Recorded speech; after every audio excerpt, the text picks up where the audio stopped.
Il y a bien longtemps, une toute petite yadoya de la ville de Totori reçut son premier client, un marchand ambulant. Il fut reçu avec une bienveillance hors du commun, car l'aubergiste désirait doter d'un bon renom sa petite auberge. C'était une nouvelle auberge, mais comme son propriétaire était pauvre, il avait acheté la plus grande partie de son dogu, mobilier et ustensiles, dans un furuteya.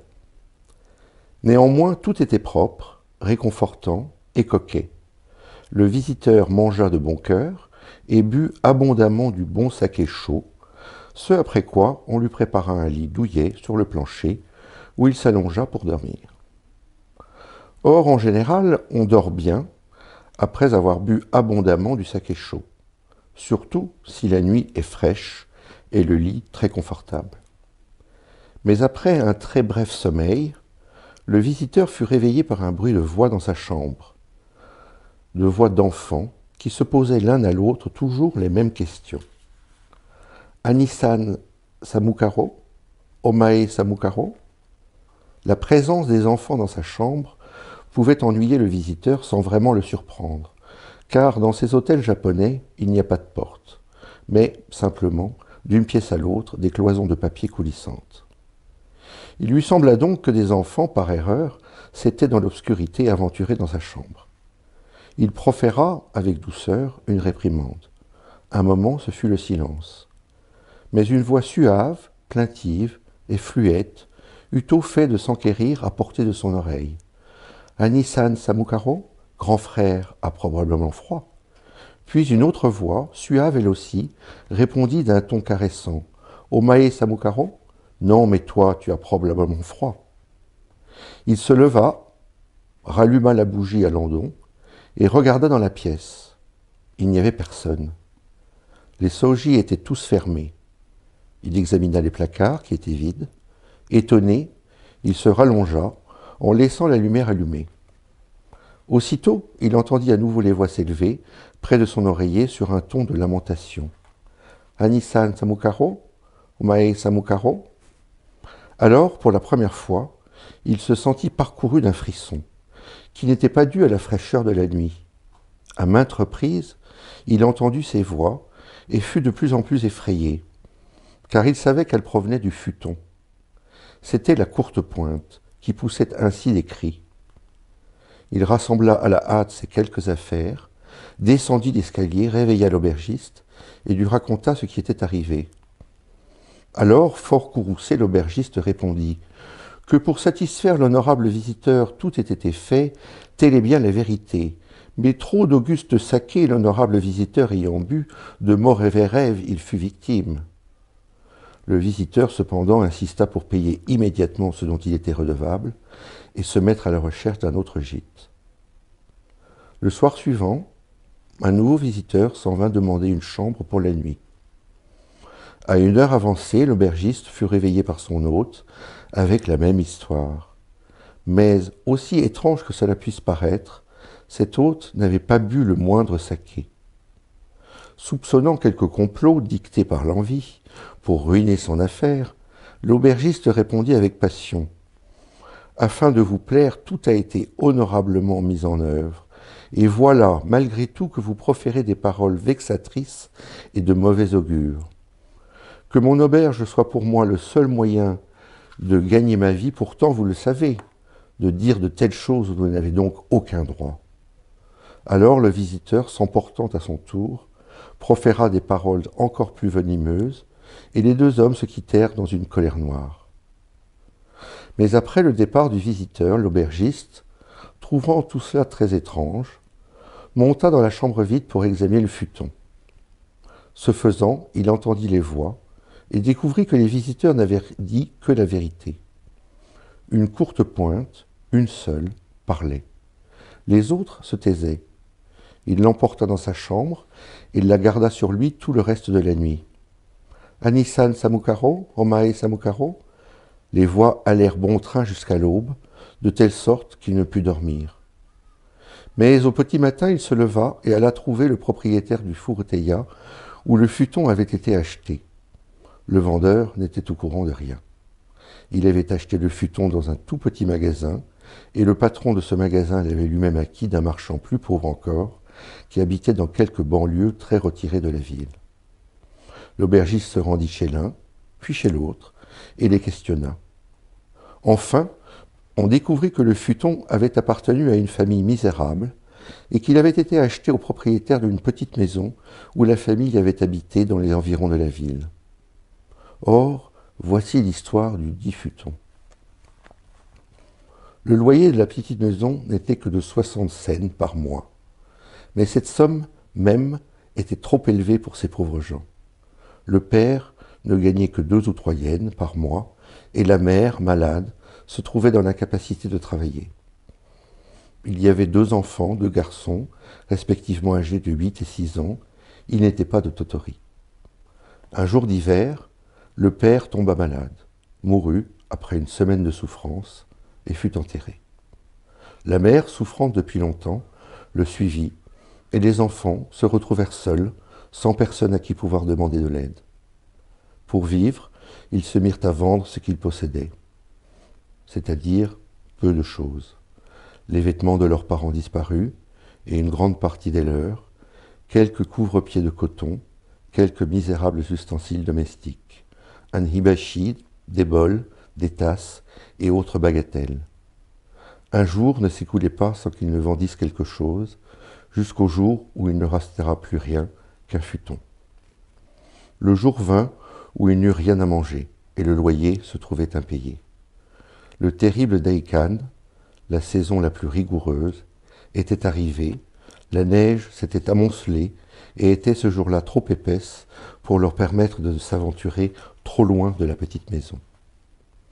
N'ayant pas le choix, ils s'allongèrent sur leur unique futon, grelottèrent ensemble, en compatissant l'un pour l'autre à leur manière d'enfant. Anisan Samukaro, Omae Samukaro, ils n'avaient pas de feu, ni rien pour en faire. L'obscurité grandissait, et le vent, glacé, s'engouffrait en hurlant dans la petite maison. Ils avaient peur du vent, mais plus encore du propriétaire, qui les fit lever brutalement pour exiger son loyer. C'était un homme impitoyable, au visage méchant. Ne trouvant personne pour le payer, il mit les enfants dehors, dans la neige, leur prit leur unique futon et ferma la maison à clé. Ils n'avaient qu'un léger kimono bleu, chacun, car tous leurs autres vêtements avaient été vendus pour acheter de quoi manger. Ils ne connaissaient personne chez qui aller. Il y avait non loin de là un temple dédié à Kanon, mais la neige était trop épaisse pour qu'ils puissent l'atteindre. Aussi, lorsque le propriétaire fut parti, revint-il en arrière pour se glisser furtivement derrière la maison.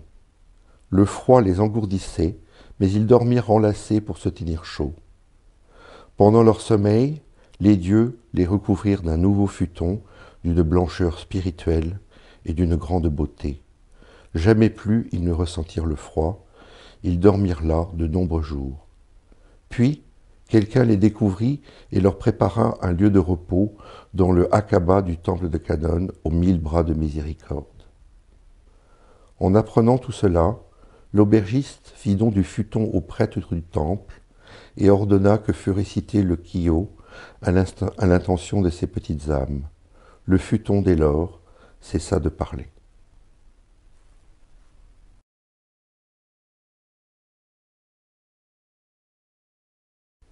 Voyage à Tokyo d'Ozu.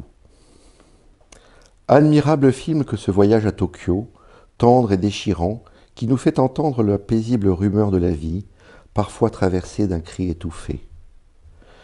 Après un retard d'un quart de siècle, ce film d'Ozu parvient aujourd'hui en France. Voilà donc une œuvre que le bavardage de l'actualité a négligée, voilà l'œuvre inactuelle d'un auteur mort depuis 15 ans, qu'il convient d'accueillir sans bruit, dans l'accord tacite d'une entière approbation. Je ne connaissais rien d'Ozu, sinon peut-être son nom, vaguement. Mais j'ai ressenti dès les premières images un charme pénétrant.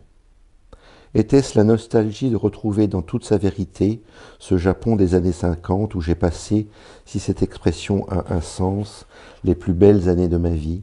Non, je crois que le charme d'Ozu tient à la nostalgie même de la vie, qui toujours survit à son passé. Ce n'est pas tant du Japon qu'il nous parle que du temps lui-même, et du vide qu'il creuse en nous. Son propos n'est pas de raconter une histoire, mais de tracer la dérive de toute histoire. Rien d'autre en ce film ne se passe que le temps qui passe et qui, d'un mouvement tranquille et brutal, disperse l'intimité, étouffe la tendresse et enlise les corps. Un couple âgé veut rendre visite à ses enfants installés à Tokyo. Au retour, la mère meurt. Voilà toute l'histoire en une phrase. Ce film ne peut pas se résumer. Son charme ne tient pas à une intrigue, à l'agencement d'événements attachants. Le seul événement qu'il retrace, c'est l'effacement, la mort inévitable et attendue, en ce qu'elle a de plus âpre. L'agonie est dans toutes ses formes estompées et sournoises. L'éloignement, la fatigue, la solitude, l'oubli, l'indifférence, l'habitude, la séparation. C'est donc l'ordinaire du réel, la pure quotidienneté recueillie et rédimée sous un regard proche et familier que donne à voir le film d'Ozu. Rien d'étrange ici, rien d'hétérogène, c'est la banalité même devenue sublime. Je pense, par opposition, aux images de Fellini, où toujours grouille l'extraordinaire, où le regard se laisse fasciner par quelque monstre inouï, par telle ou telle difformité bouleversante, cinéma d'émerveillement, rêve, cauchemar, fantasme, cinéma de tous les désirs. Ozu se situe aux antipodes, comme la vérité d'un autre Jérôme Bosch. Son seul monstre, mais invisible, est le temps. Et le seul désir auquel ils répondent, c'est un désir bien tard advenu parmi tous les autres, mais une fois né inextinguible, le désir de vérité. Cet art n'est qu'une forme parfaite de l'attention silencieuse à toute réalité. L'effet de vérité n'est pas moins décisif en art que dans les sciences ou dans l'histoire. Peut-on être ému par ce qui n'est pas vrai, par ce qui ne touche pas en nous une vérité dont nous prenons conscience? Depuis que l'art n'a plus de règles, depuis qu'il n'a plus ni foi ni loi pour le guider, la seule vérité peut lui donner un sens et commander son destin. Chaque trait sensible, chaque scène, chaque plan, chaque mot et chaque geste, tout ici est d'une vérité entièrement convaincante. Ainsi, d'une image à l'autre, chaque détail étant juste, bien des aspects de la vie japonaise se laissent comprendre, comme si une lumière intelligible venait les éclairer sous nos yeux. Nous entrons dans l'intimité de ces intérieurs étroits mais ouverts, légers et comme dépliables. Nous prenons position dans l'espace familier où se succèdent les repas, les conversations, les sommeils. Nous assistons à l'échange réglé des saluts et des propos, à toute cette fête de courtoisie et d'aménité dont les mouvements sont inscrits dans le corps japonais. Nous suivons la procession des signes et des rites de civilité. Et nous comprenons que cette culture a entrepris obstinément d'élaborer l'art le plus difficile peut-être, en tout cas le plus précieux, qui est l'art d'être ensemble. Dans ce contexte codifié, le moi semble s'effacer. Dans la phrase japonaise, le sujet grammatical est le plus souvent sous-entendu, et lorsqu'il s'énonce, c'est comme une circonstance du prédicat parmi d'autres, sans priorité. Ainsi, le moi japonais, dans l'étoffe du symbolique, s'indique par intermittence à travers les propos de convention et de convenance. Les personnages d'Ozu se plaisent à échanger ces formules sans contenu. Dozo Yorishiku, Sumimasen, Nani no Mai Desuga, et tant d'autres qui ne sont que les purs indices de socialité où s'estompent les sujets pris dans une situation commune. Les sous-titres s'efforcent maladroitement de trouver des équivalents français, tâche impossible, au résultat parfois ridicule.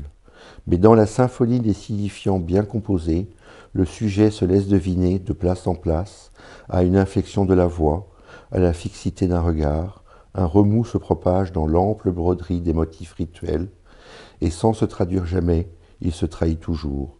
Il ne cesse de faire retour comme symptôme dans la continuité du signifiant et de hanter l'implicite.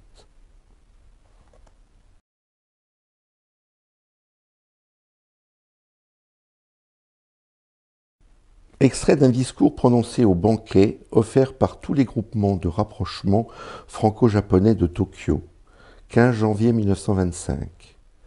Excellences, messieurs, j'éprouve devant la belle manifestation que tous mes amis de Tokyo ont bien voulu faire aujourd'hui à l'occasion de mon départ, un sentiment de reconnaissance et de confusion. De reconnaissance, car la récompense la plus douce pour un serviteur de son pays est de savoir qu'il n'a pas travaillé en vain, et de confusion, car je sais parfaitement que l'œuvre que j'ai essayé de réaliser ne m'appartient pas en propre, qu'elle a été surtout celle des amis incomparables que j'ai trouvés et dont la bonne volonté est allée à la rencontre de la mienne. Je ne me fais aucune illusion sur mes talents diplomatiques, et pendant les 3 années que je viens de passer parmi vous, je n'ai eu qu'une idée directrice et qu'une force. C'est ma profonde et sincère sympathie pour le Japon et le désir de la faire comprendre et partager par mes concitoyens, aussi bien ceux de l'Indochine que ceux que je vais rejoindre bientôt de l'autre côté du continent.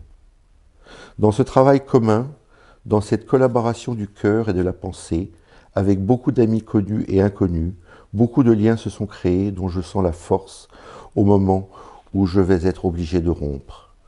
Je ne puis encore m'habituer à cette pensée que demain, j'aurai quitté le Japon, que demain, cette terre favorisée, où j'ai éprouvé tant d'émotions d'art et de nature, ne sera plus à ma disposition autour de moi, que le Fuji, Nikko, Kyoto, Nara, tant de spectacles délicieux, pacte le plus merveilleux qui ait jamais été conclu entre un coin de la terre et ses habitants, ne seront plus à portée de ma main, et surtout que je vais perdre tant de bons amis. Pendant 3 ans, j'ai été mêlé à vous, j'ai vécu de votre vie, j'ai respiré le même air, j'ai lu vos journaux, j'ai partagé toutes les émotions et tous les intérêts de votre vie nationale, j'ai traversé avec vous les terribles épreuves du tremblement de terre, et j'ai pu voir comment se comporte parmi les convulsions de la nature un peuple de chevaliers. Entre vos cœurs et le mien, entre votre pays et moi, s'établit et se consolide chaque jour un lent travail d'appropriation et d'incorporation, et tout à coup, par une de ces vicissitudes qui font que la vie d'un diplomate n'est qu'une longue suite de ruptures et de détachements, tout cela m'est retiré comme un film cinématographique quand la lumière s'éteint, et il me faut aller rejoindre au-delà du Japon les morceaux épars de mon existence passée.